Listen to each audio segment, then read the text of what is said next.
اللهم صل وسلم وبارك على سيدنا محمد وعلى آل سيدنا محمد. تحليل شخصيتك من طريقة نومتك. الشخصية التي تنام وسط الضوضاء والإنارة يعاني في الحقيقة من عدم الاستقرار النفسي ويخشى الوحدة والعزلة والانطواء.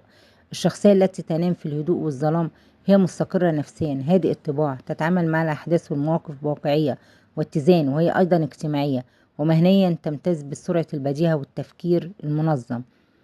الشخصية التي تنام على أحد الجانبين الأيمن أو الأيسر هي الشخصية التي تعيش التوافق النفسي والاجتماعي وتعيش حياتها بطريقة واقعية، وغالبا ما تكون محترمة مع من تتعامل معهم. الشخصية التي تنام على وسادة وتنكفي على الوجه مع وضع الذراعين حول الرأس هي شخصية تحاول الهروب من الواقع لعدم قدرتها على مواجهته، لأنها تشعر دائما بالخوف وعدم الأمان، لتجدها تعيش في قلق نفسي كبير وتفكر دائما في المستقبل. الشخصية التي تنام على